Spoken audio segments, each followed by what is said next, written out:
Hey guys, this is Jamie. Welcome back. Welcome. So today I'm sorry if I'm a bit lightheaded. I had a few to drink. It's very hot. It's like 40 degrees here in Portugal, so I'm fucking dying. I'm in the middle of my exam season, but regardless, I decided to film this video. So I want to talk today about sexuality, or rather, sexual practices. And I thought it was interesting to talk about OnlyFans, and specifically how we kind of shame ourselves. I feel like obviously there's a lot of laws happening. There's the Don't Say Gay in Florida. There's obviously the abortion laws in the US. There's whatever the fuck is happening in the UK. And in general, we live in very troubling times, obviously, because there's a war. And other subjects I have talked through immensely on my channel. But I wanted to focus a bit on something lighter because I'm really tired. And just talk about one of my favorite subjects, which is sex. So I find it really interesting that when it comes to OnlyFans, you pretty much have like a very solid division of people who are pro and who are against it.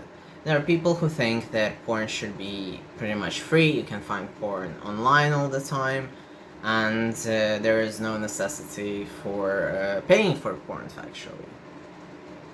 Which is really interesting because obviously back in the day, I think porn, you had to pay for magazines, you had to pay for different services, you had to pay for different etc.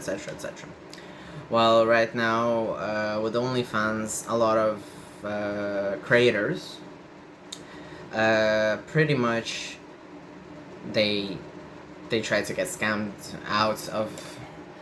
It's interesting because they try to get scammed out of the services they provide to give them to others for free. So now, when I talk about OnlyFans, obviously I've had some sort of experience with it. Specifically, I tried it out. I saw that I really respected the hustle, but it really wasn't for me. And I approach it very much as a sort of like a kink venture for myself, because I am on Grindr, I'm poly. Well, I'm in an open relationship as well. I enjoy sex to a very enormous extent. Again, like, I've embarrassed myself enough on this channel. But yeah. So, I enjoy the exhibitionism of it, exhibitionistic part of OnlyFans, but the problem was that it was really hard to real people and who wanted to pay. And in general, there were whole communities which would explain to you how to avoid a bunch of pretty much assholes who would do anything in their ability so that you would provide them content for free, and then they would vanish. Obviously, that leads.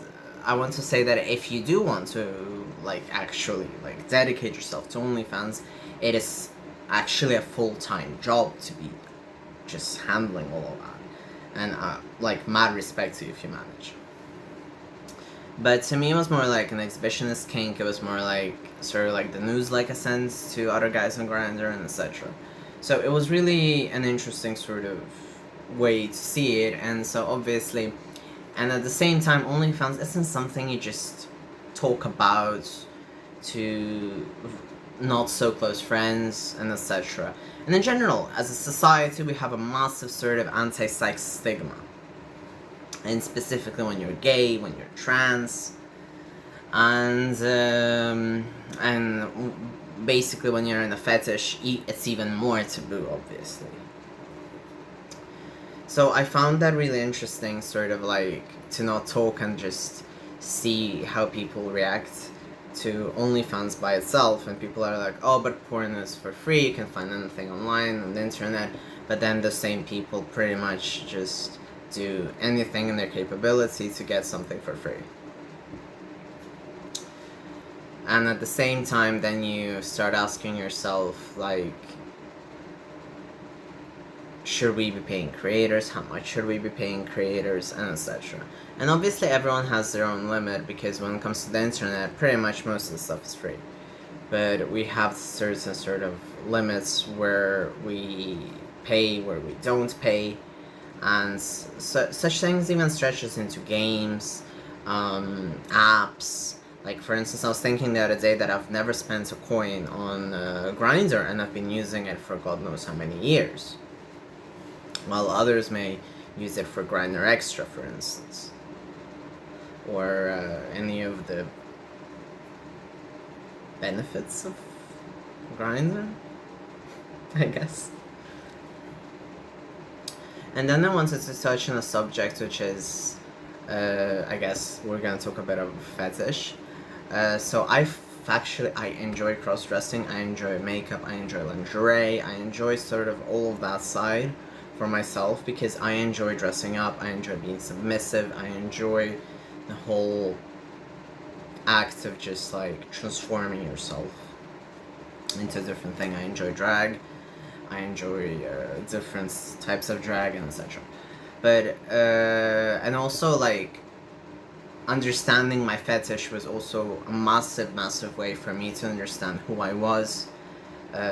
Your sexuality and your fetishes also really determine who you are.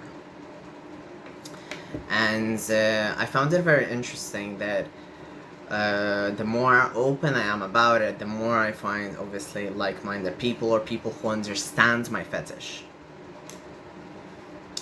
And this is another thing which I found really interesting, which was a lot of, obviously, trans guys get uncomfortable with the fact that what if only bi or pan guys are into us.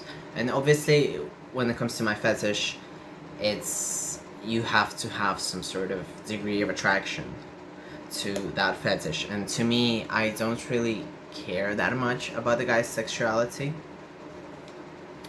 And now, obviously, like, if it's a very straight guy and has no experience and is very disrespectful, then no way. But obviously, I come across bi and pan guys more. But I wanted to say that I feel like there is this sort of like bi and pan phobia when it comes to certain fetishes, because, and in general in the gay community, there is obviously like this whole like, what if the guy is not that into me because he's also into women or other genders? And that's not really the case.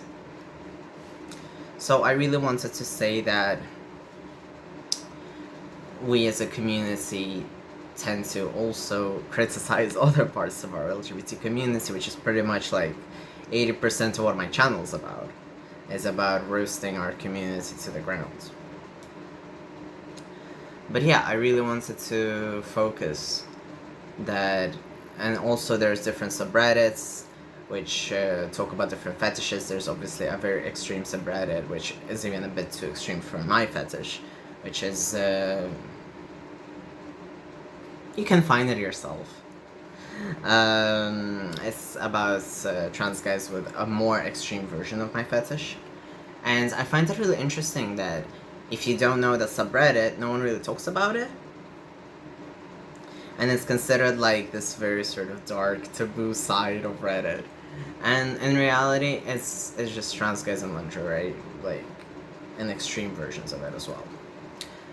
And I find it very amusing that we still sort of have this division when it comes to trans guys, where there's a lot of trans guys who think that anything feminine or anything like that shouldn't even be allowed because you're a trans guy. When in reality, we're just your average guys. So if an average guy has a fetishism of cross-dressing, what's wrong with that, you know? And it's also very interesting because obviously as we go for transition, we look more like guys, or what society perceives as guys, rather, or cis-passing if you must. And then people look at us, and then we start understanding that we're cis-passing, and then we sort of start rattling in our own cage, trying to understand like what's a dysphoria, what's the problems we have, and then we get the weirdest dysphorias at times, even though we're passing completely. And different dysphorias we can latch onto as well. So I found that very interesting, sort of like as time passes, the more dysphorias fall out in your head, and the more weird ones I think you get, which are also obviously just as valid, but still an interesting observation. So yeah. And in general, I feel like we should be a bit more sex positive. I myself, like, I still find myself feeling like a prude in certain situations or not understanding certain things. But in general, I think we as a society really need to grow to accept different sexual practices, which are obviously within consent of consenting adults and everything. And live a little, have sex a little. Obviously, if you are interested in sex, if you are a sexual person, because obviously there's asexual people, and I'm not trying to make anyone who does not enjoy sex, does not want to have sex, have sex.